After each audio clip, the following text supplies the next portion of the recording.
ఆర్పి road Secunderabad Shri Talasani Srinivasa Yadav గారు, అత్తిలి మల్లికార్జున గౌడ్ గారు, అత్తిలి అరుణ శ్రీనివాస్ గౌడ్ గార్ల ఆధ్వర్యంలో శ్రీకృష్ణ జననం దృశ్య కావ్యాన్ని తిలకించండి.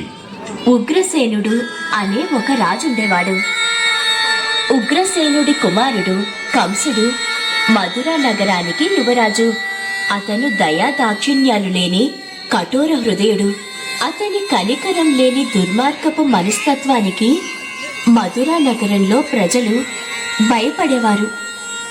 అతనికి తన పినతండ్రి కూతురు దేవకి అంటే వల్లమాలిన అభిమానం మరియు ప్రేమ. ఆమె ఎంతో గుణవంతురాలు. దేవకి పెళ్లి ఉత్తముడైన వసుదేవుడితో నిశ్చయమైంది. పెళ్లి ఎంతో సంబరంగా జరిగింది. అన్ని కార్యక్రమాలు పూర్తయిన తరువాత కంసుడు ప్రియమైన తన చెల్లిని అత్తవారింట దిగబెట్టడానికి తానే స్వయంగా రథాన్ని తోలుకుని బయలుదేరాడు. వారు దారిలో ఉండగా అకస్మాత్తుగా ఆకాశవాణి వినిపించింది. నువ్వెంతగానో ప్రేమించే నీ చెల్లికి పుట్టిన కుమారుడు నిన్నంతం చేస్తాడు.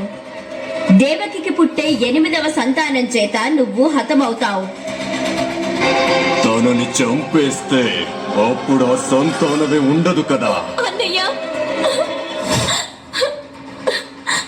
నన్నేమి చెయ్యకన్నయ్య. ఎందుకు?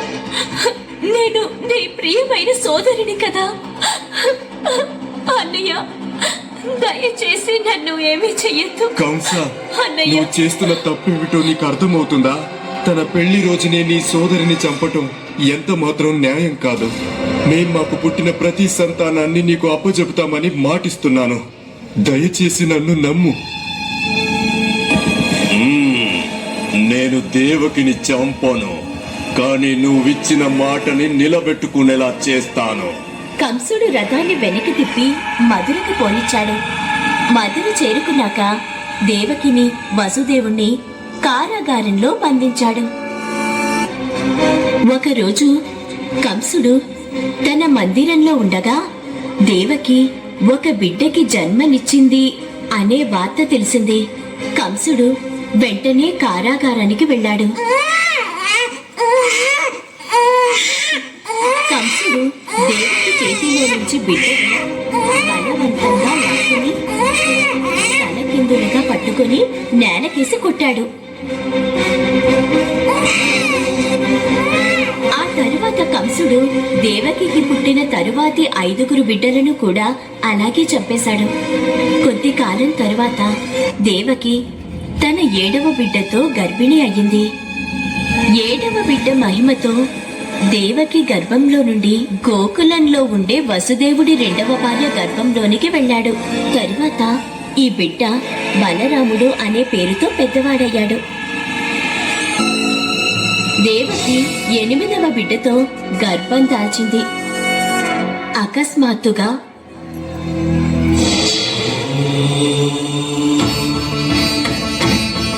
దేవకి వసుదేవులారా, మీ కోరికను తీర్చడానికి విష్ణుమూర్తి మీకు 8వ బిడ్డగా జన్మించబోతున్నాడు.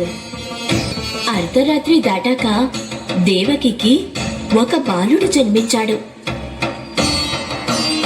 చూడు దేవకి, గొలుసులు వాటంతటవే విడిపోయాయి. దేవకి, త్వరగా బాబుని నాకివ్వు. గోకులంలోని నా స్నేహితుడు నందుడికి నా కొడుకునిస్తాను. వసుదేవుడు బాలుణ్ణి తీసుకుని బయటకు రాగానే జైలు గది తలుపులు వాటంతటవే తెరుచుకున్నాయి. సైనికులందరూ గాఢ నిద్రలో ఉన్నారు. బుట్టని జాగ్రత్తగా తన నెత్తి మీద పెట్టుకొని వసుదేవుడు గోకులానికి బయలుదేరాడు. వైకుంఠంలోని విష్ణువు ఆసనం ఆదిశేషుడు వసుదేవుడి వెనుకగా వస్తూ అతన్ని అనుసరించాడు. ఆదిశేషుడు బాలుడి పైన తన పడగ విప్పి బాలుడు తడవకుండా గొడుగు పట్టాడు. వసుదేవుడు యమునా నది ఒడ్డుకి చేరుకున్నాడు.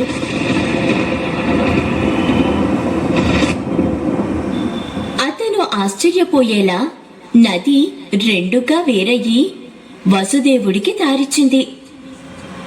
వసుదేవుడు గోకులానికి చేరుకున్నాడు. అప్పటికే నందగోపాలుడి భార్య యశోద ఒక ఆడబిడ్డని ప్రసవించింది. వసుదేవుడు బాలుణ్ణి యశోద పక్కన ఉంచి పాపను తనతో పాటు తీసుకుని వెళ్ళాడు.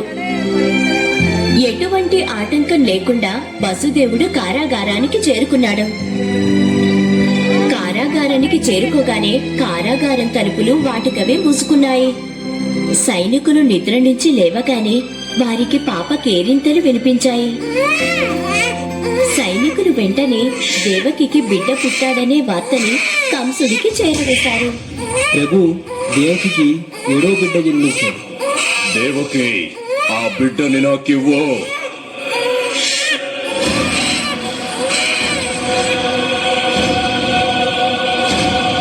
ప్రపంచంలో అందరూ భయపడే నీలాంటి వీరుడికి ఒక ఆడపిల్లని చంపటం భావ్యమా?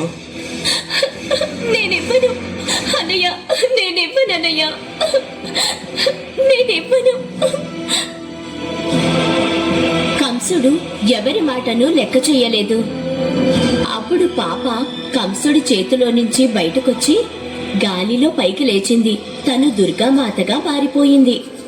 ఓరి కంసుడా, ఒక నిస్సహాయురాలైన బాలికను చంపబోయి నువ్వే నీ విలువను తగ్గించుకున్నావు.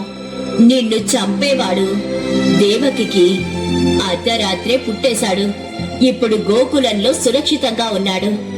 సమయం వచ్చినప్పుడు నిన్ను వెతుకుతూ వచ్చి నీ పాపాలకు తగిన శిక్ష ఖచ్చితంగా విధిస్తాడు.